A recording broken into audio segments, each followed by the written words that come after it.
for hope that women around the world can embrace and can feel inspiration to and be able to be more strong to face the challenges that they are facing on a daily basis to make them more empowered. Jonathan, did you say what is the reason? I didn't quite get the question. What is the Reason reason? for hope. Hope. Reason for hope. Oh, reason for hope. Oh, I Yes. see. Oh, I am number one reason. I think that is it. But I also think that the reason also, there are a lot of reasons why women should hope and know that, there is a seat for them at the table. They have value and they can actually make a difference in the world. Things are changing. Things are changing. The society is beginning to understand that a lot of women have value and they're going to come to the table.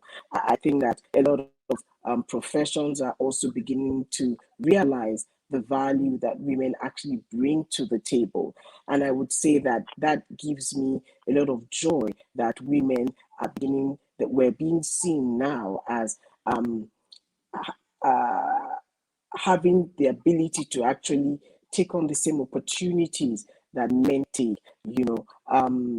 It just, for example, in my firm, and I would just use that as an example as to reason why, there is hope, is that we understand and value everyone that comes through our doors, everyone seeking to practice the law, in the firm. There is no discrimination. You get equal work, equal pay. You get the same opportunities for promotion. You get the same opportunities for pay. You get the same opportunities even at the recruitment level. There is no different or separate recruitment processes for men and then another one for the women. So I think that that is a reason for hope. Also, I could also say just generally the practice of the profession of the law where I practice in Lagos, Nigeria. There's a lot of women in the practice of the law. In fact, in my firm, we have, that is Denton's Acres Law. We have more women partners than men, 1 to 3. We're actually 9 partners, and we have 3 male and 6 female partners.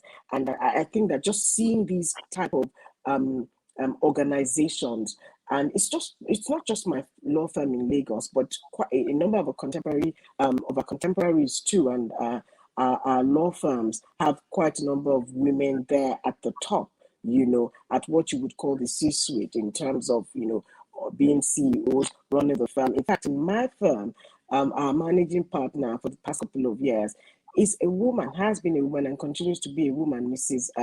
Felicia Kemishego, and she has proven and continues to prove, not that she needs to prove, but at least she has shown that, women are able to actually do what needs to be done when called upon. So I would say that just the fact that the society is beginning to warm up, and I would say quite a bit strongly too, to the fact that women can take the helm.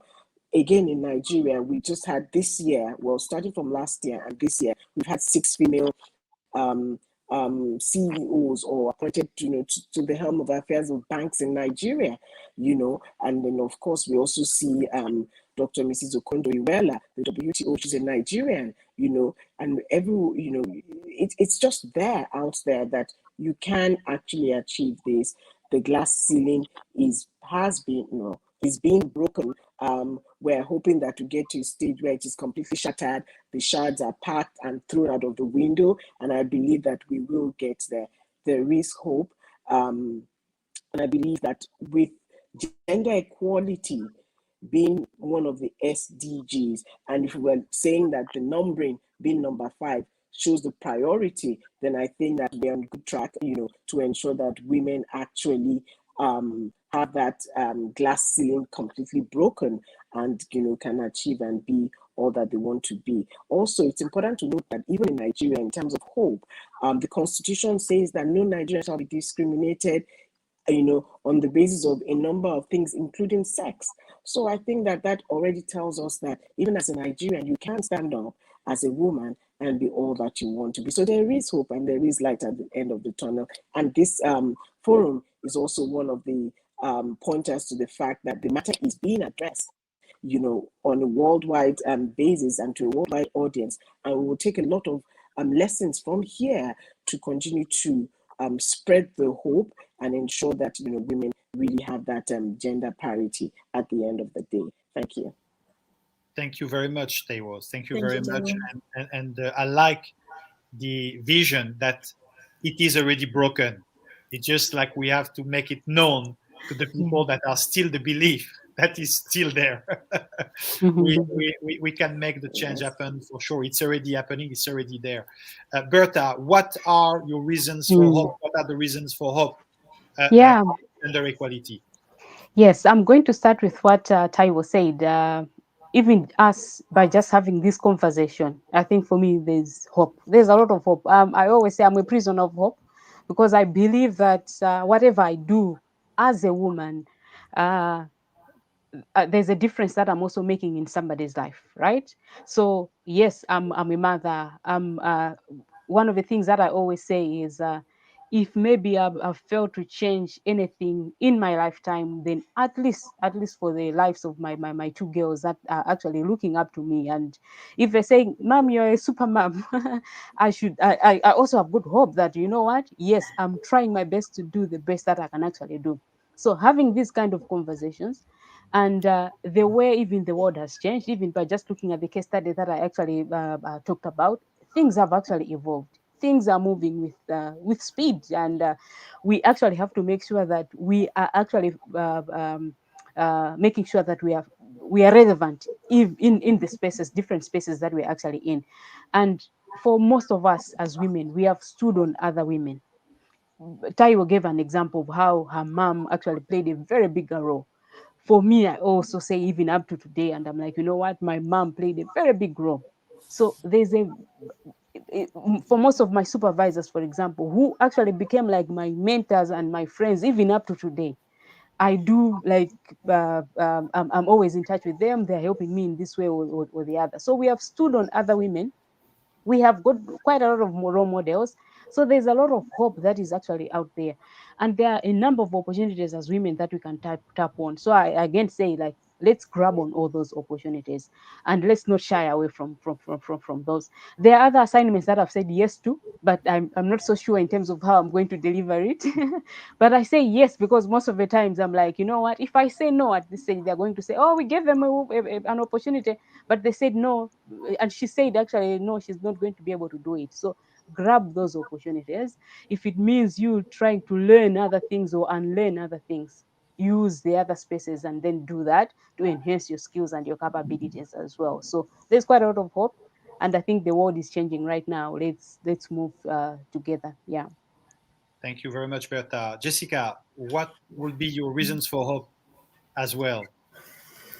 Well, I think that it's very powerful. We have two very powerful women today, and it gives hope because when you help a woman to reach full potential, it can contribute to their skills to workforce and help fuel sustainable economies and benefit to societies and humanity at large. But I think all that it's for a beautiful purpose, and it's the key to achieving a more peaceful and prosperous world.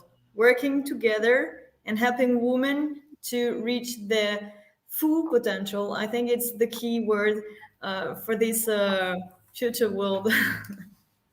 Thank you, Jessica. Thank you very much. So thank you, Bertha. Thank you, Taiwo. Thank you, Jessica. Jessica, if we can now pass the video of Christina Longhi, Bertha and Taiwo, I encourage you to stay with us and let's see what another change maker is sharing in terms of insight. Thank you, everyone.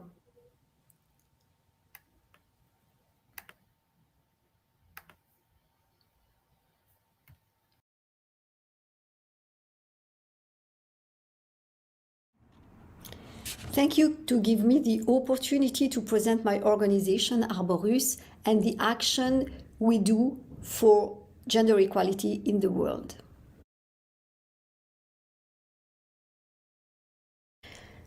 I am Cristina Lunghi. I am Franco-Italian. I am a mother of 2 children. I have a doctorate in European law.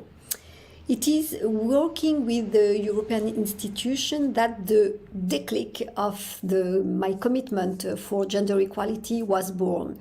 Because one day I was in an office at Brussels and I saw a poster with the palmarès of all the European countries on gender equality, and France was the second last.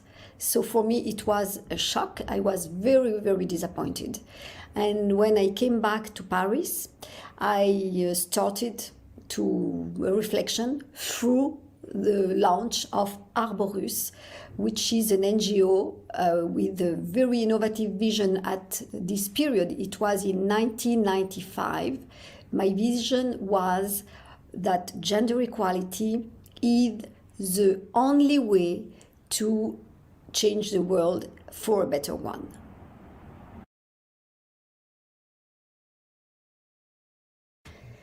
My vision is written in the statutes of Arborus. We are living in a male-dominating system which is not good for humanity and for the planet.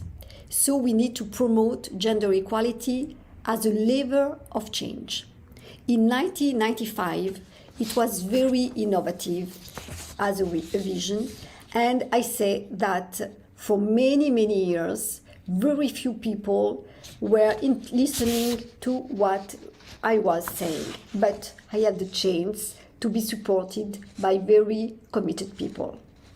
Coming from the economical world, I started to work with very pioneer companies to implement gender equality policies and strategies. In 2003-2004, I became advisor for the French Minister of Parity.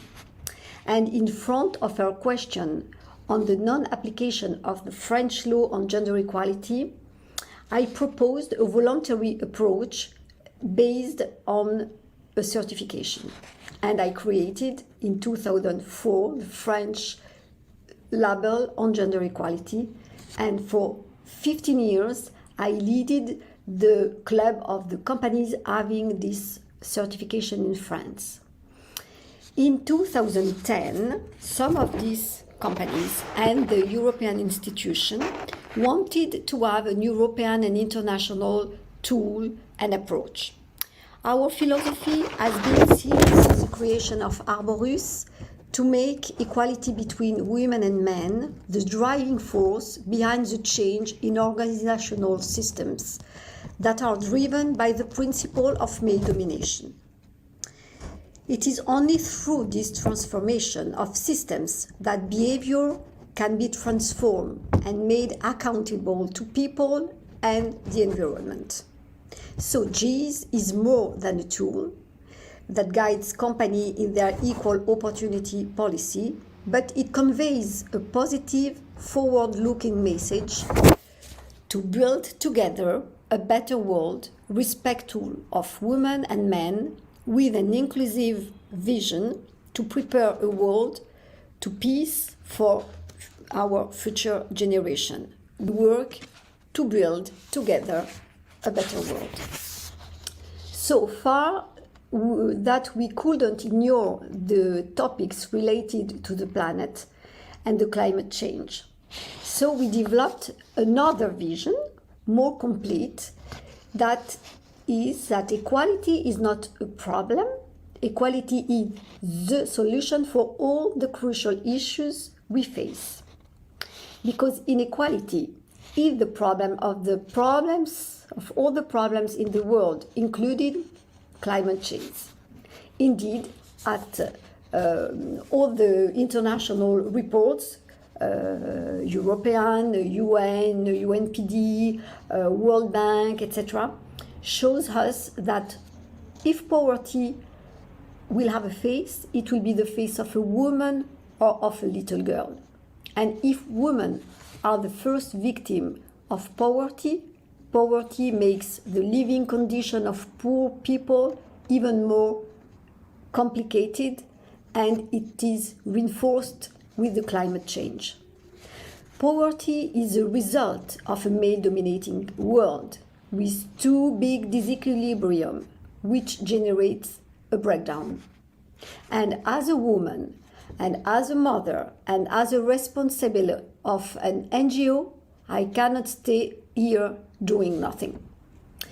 Because I am working with big companies at international level, very committed in gender inclusion, and very aware of all these issues, we decided together to start a communication around this new vision. Make equality the lever of change, make equality the solution of change, make equality the solution to save the planet.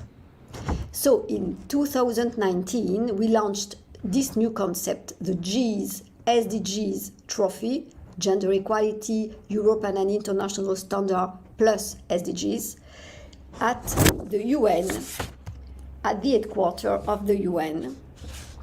And we organize a ceremony with trophy for companies.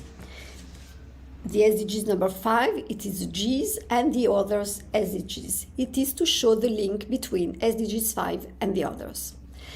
This action is very important because it goes beyond the human resources and business management processes.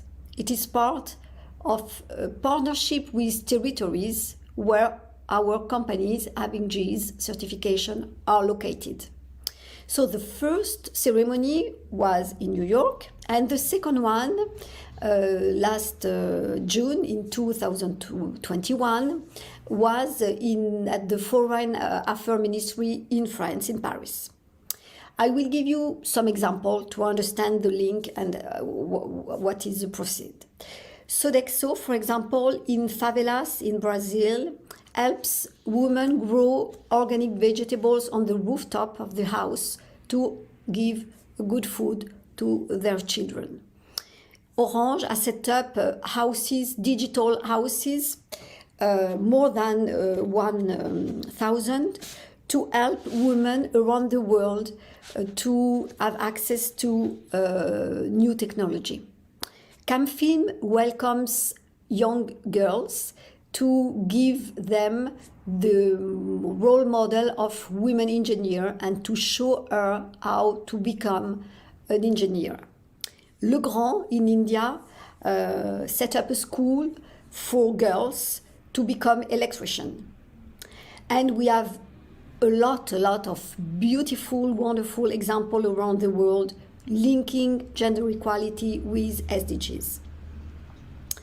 But we are facing at a new, very strong issue, which is artificial intelligence.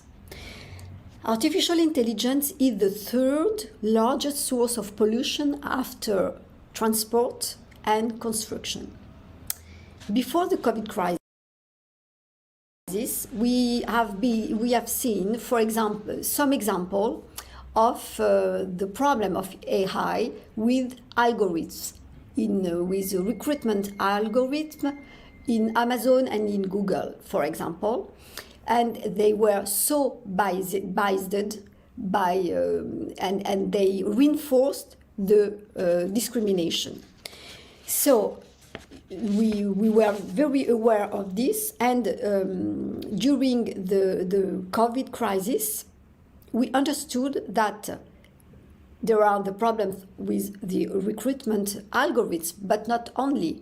We understood that the world will be deprived again of the vision of the other half of the world, which are the women. And that the world of algorithms was going to make growing again the vision of a male-dominating system, which is really not what we want and which is really not for a good issue. And the COVID crisis shows us how much and how many are discrimination, especially between women and men, but not only. And that the development of AI very fast, 2 times faster than before COVID, should ruin all our efforts to promote equality. So despite our grace of the COVID crisis, we launched with the French Digital Ministry, the French Ministry of Parity, the French ambassador of the UN Generation Forum. We launched the first charter for an inclusive artificial intelligence and the first GIS AI to be sure that an audit is possible, to be sure that there are no biases in the algorithm. We work strongly to promote gender equality as a solution. We are sure that this is the solution of to eradicate all the problems around the world. So we are very proud to have set up a tool which is working. We know that we are present in 41 countries. We have more than 200 companies having this certification. We see now it's 12 years of experience, and we know that it's possible to change the system, to change the mindset, and to have a strong culture on this. And we have an impact on the environment. So we know that, and we want to share it with you.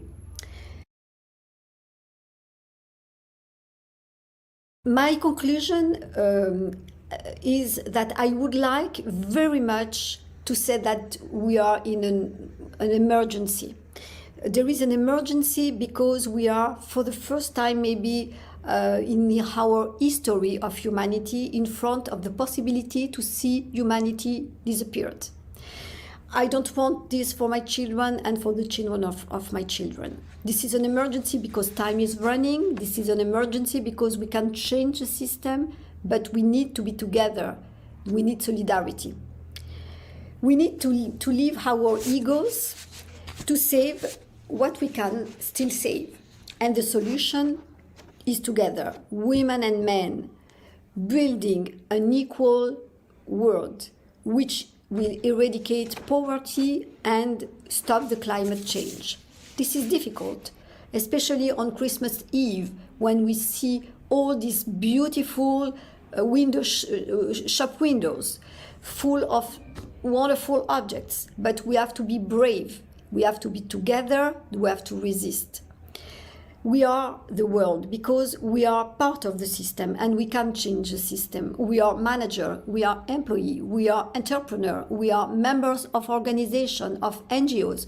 We are the world. We can change the world together. We can change the rules if we want. So thank you very much to give me this opportunity to share my vision, and together we can.